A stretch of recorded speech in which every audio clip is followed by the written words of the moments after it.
عید قربان جس کو ہم کہتے ہیں وہ قریب ہے. یہ ابراہیم علیہ السلام کی سنت ہے اور میرے نبی نے اس کو زندہ کیا.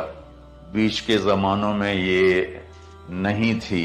اس کو میرے نبی پاک صلی اللہ علیہ وسلم نے زندہ فرمایا اور آپ اپنے عید کے موقع پر 2 جانور ذبح فرماتے تھے، 2 دمبے، ایک امت کے لیے اور ایک اپنے لیے. سبحان، ایک امت کے لیے ایک اپنے لیے. ابراہیم علیہ السلام سے یہ سلسلہ کیسے شروع ہوا؟ ابراہیم علیہ السلام کون ہیں؟ ان کی ہستی کیا ہے؟ ابراہیم علیہ السلام وہ نبی ہیں جن پر ساری امتوں کا اتفاق ہے. یہود بھی ابراہیم علیہ السلام کو کہتے ہیں ہمارے ہیں، عیسائی بھی ابراہیم علیہ السلام کو کہتے ہیں ہمارے ہیں، مسلمان بھی ابراہیم علیہ السلام کو کہتے ہیں ہمارے ہیں. آگے پھر یہود موسیٰ علیہ السلام پر رک جاتے ہیں اور عیسیٰ علیہ السلام کا انکار کرتے ہیں. عیسائی عیسیٰ علیہ السلام پر رک جاتے ہیں اور محمد مصطفیٰ صلی اللہ علیہ وسلم کا انکار کرتے ہیں. ان ابراہیم لأواہ حلیم، ان ابراہیم لأواہ حلیم. ابراہیم بہت مہربان، رونے دھونے والے تھے. اور ابراہیم کا مطلب بھی ہے مہربان باپ، مہربان باپ. ابراہیم علیہ السلام کی کہانی تو بہت لمبی ہے، اسے سنانے کے نہ مجھے سکت ہے اور نہ ہی آگے جو ہم کاسٹ کرتے ہیں اس میں اتنی ہمت ہوتی ہے. تو ہم شروع ہی کرتے ہیں.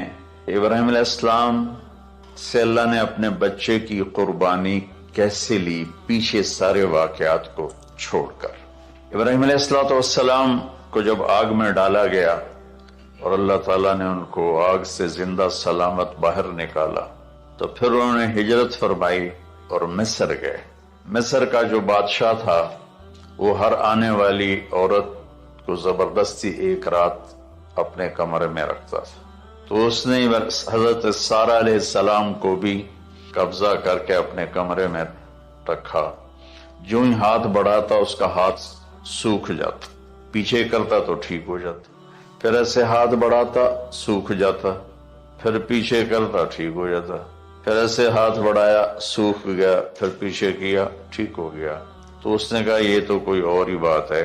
تو اس نے اپنی بیٹی حضرت ہاجرہ وہ ان ابراہیم علیہ السلام کے نکاح میں دے دی. ابراہیم علیہ السلام اس وقت 70 سے اوپر جا چکے تھے اور حضرت ہاجرہ 20-22 سال کی تھی. یہ 3 افراد کا قافلہ ہجرت کر کے فلسطین پہنچ اور ابراہیم علیہ السلام کی عمر گزر گئی. رب حب لی من الصالحین، یا اللہ کوئی نیک بچہ دے، یا اللہ کوئی نیک بچہ دے. اولاد کا نیک ہونا ضروری ہے. ڈاکٹر بنے، انجینئر بنے، عالم بنے، مفتی بنے، ان میں سے کوئی چیز ضروری نہیں. اولاد کا نیک ہونا ضروری ہے اور اس کے لیے والدین کو ٹائم دینا پڑے گا، والدین کو محبت دینی پڑے گی، والدین کو گود دینی پڑے گی، والدین کو شفقت دینی پڑے گی، ورنہ اولاد اور ماں باپ 2 کنارے بن جائیں گے. کچھ تقریباً 84 سال کی عمر میں اللہ تعالیٰ نے حضرت ہاجرہ سے بیٹا دیا، سارہ کی بجائے ہاجرہ سے بیٹا دیا. اللہ کی حکمت تھی، اللہ بھی یہی چاہ رہے تھے. تو حضرت سارہ کو بڑی تکلیف ہونے لگی، کہنے کہ اس بچے کو مجھ سے دور کرو، اس بچے کو مجھ سے دور کرو، میں دیکھ نہیں سکتی. تو جبریل آئے کہ اللہ تعالیٰ بھی فرما رہے ہیں کہ اسے یہاں سے دور کرو. کیا کہاں لے جاؤں؟ کہا یہ ہم بتائیں گے کہاں لے جانا ہے. تو جبریل انسانی شکل میں اونٹ پہ سوار ہو کر تشریف لائے اور پیچھے حضرت ابراہیم علیہ السلام اپنی اونٹنی پر، بچہ بیگم، اور آگے جبریل رہبر کے طور پر. فلسطین سرسبز ہے، کہیں خشک ہے لیکن پانی ہے، اچھی آبادی ہے. چلتے چلتے چلتے چلتے 1 مہینہ کا سفر کرنے کے بعد جب وہ علاقہ شروع ہوا جہاں کالے پہاڑ، کالے پتھر، کوئی پتا نہیں سبزے کا اور کوئی نشان نہیں پانی کا، وہاں سے چلتے چلتے چلتے 4